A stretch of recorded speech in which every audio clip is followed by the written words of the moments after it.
The day after my husband returned from his bachelor party that his mistress also attended, we had a therapy appointment with a couples therapist that specialized in untraditional relationships.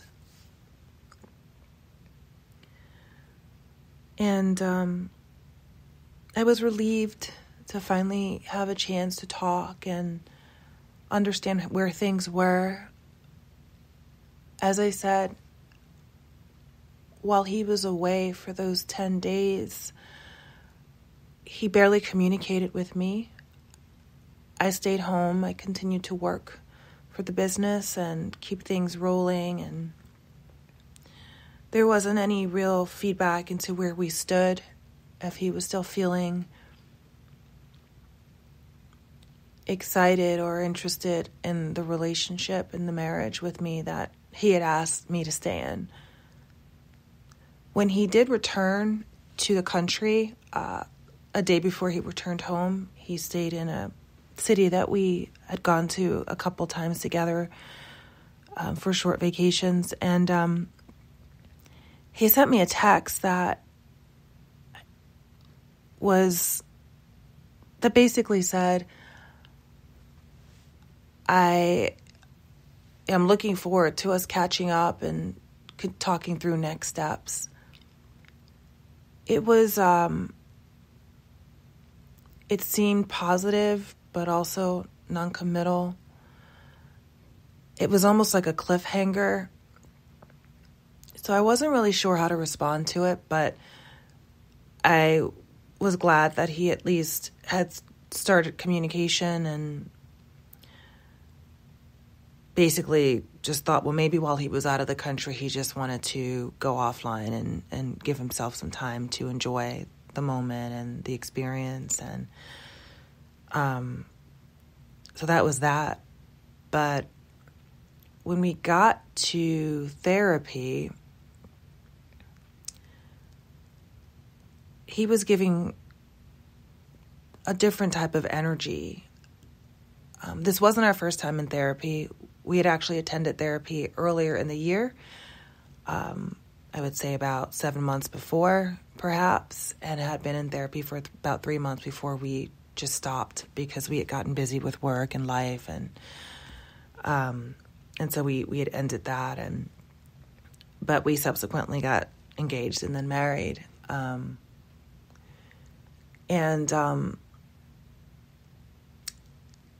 this first session, the therapist asked why we were there and gave an overview of the outreach email that I had sent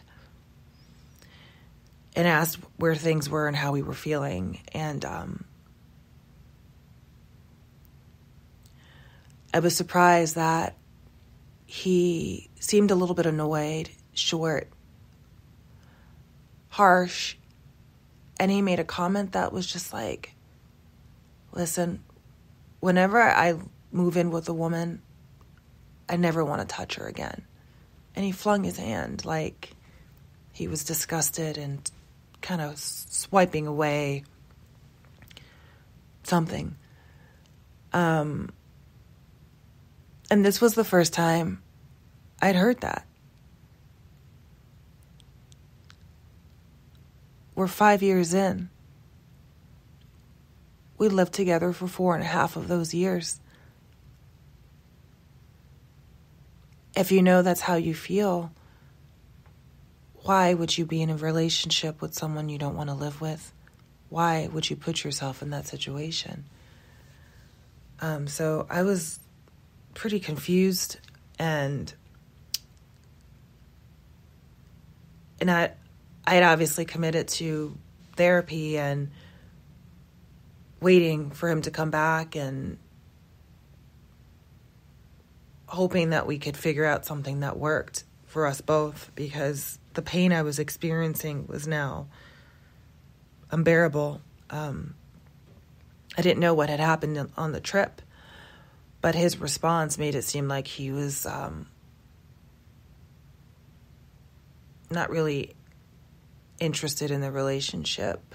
And at some point, he also just wanted to know how quickly we could get through this therapy so that he didn't have to spend too much money and we didn't have to spend too much money and time working things out, figuring it out. And it sounded like he just wanted to expedite the whole process and kind of be through with it,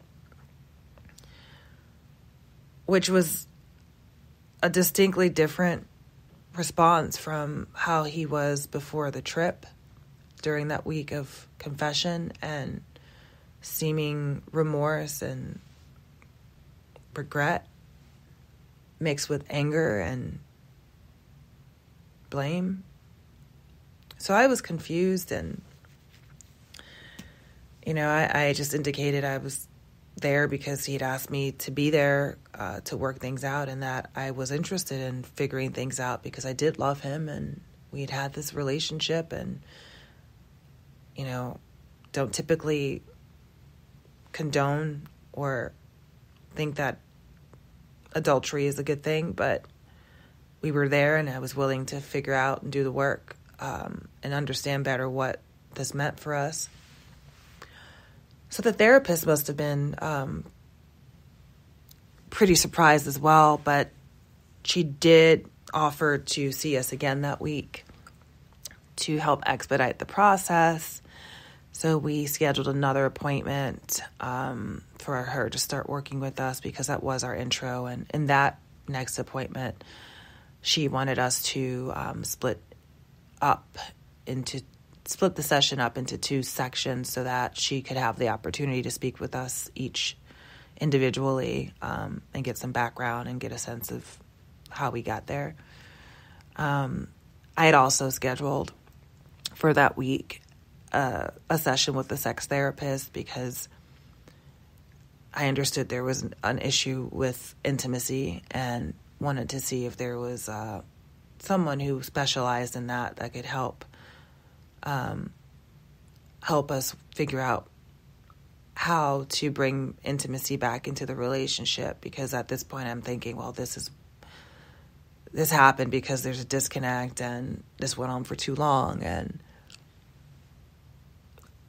I was just trying to figure out a way to fix it and to understand how to fix it with a professional's help. So that session was at the end of the week, right, the same day that we had our second therapy session. And in that session, it was more or less a time for him to dump on me. He claimed that the relationship had been traumatic and that he had made a lot of bad decisions since being in the relationship. He had sold a home that he lived in and bought a building to invest in and made a number of different comments that insinuated I was the cause of these bad decisions. And it was really hard to hear and surprising because when I first met him, when we first met and when we first started communicating by phone, because I wasn't local, I was in a different city. I hadn't even relocated yet to where we would eventually live and where I would be for the duration of a relationship. But he was actively looking for other homes. He was telling me about wanting to move because the home he lived in was not family friendly and kid friendly, and he was ready to kind of start thinking about buying something that he can grow into. But his sights were very much on moving and finding another place. So I couldn't believe that fast forward 5 years, he's in this therapist's office saying she didn't like being there, so I had to sell the house. And I think I interrupted him. I definitely interrupted him and just was like, this is not, how can you possibly be blaming me for this? I met you and you were looking for a home. You know, that had nothing to do with me. And I recall him kind of grilling me and saying, well, did you like being there? And did you like the house? And somehow it became about what I wanted, which in this situation seems hilarious because it doesn't seem like much of what I wanted was taken into account. But he had told me before I actually relocated there and had a chance to go to the house that there had been a ghost sighting in his home by his cleaning woman, and her son saw it as well. And this was something he had told me before I even had been there for the first time. So I was a little bit apprehensive about the home just because he said his cleaning lady just never returned. And she refused to come back, and he had to hire someone else because of what she saw. And that's pretty freaky and scary to me. So when I was in the home, which I spent a bit of time in the home alone because he was always working. And this was very early on in the relationship where I had relocated and I was staying in a relative's house, not quite in the center of DC. So it was,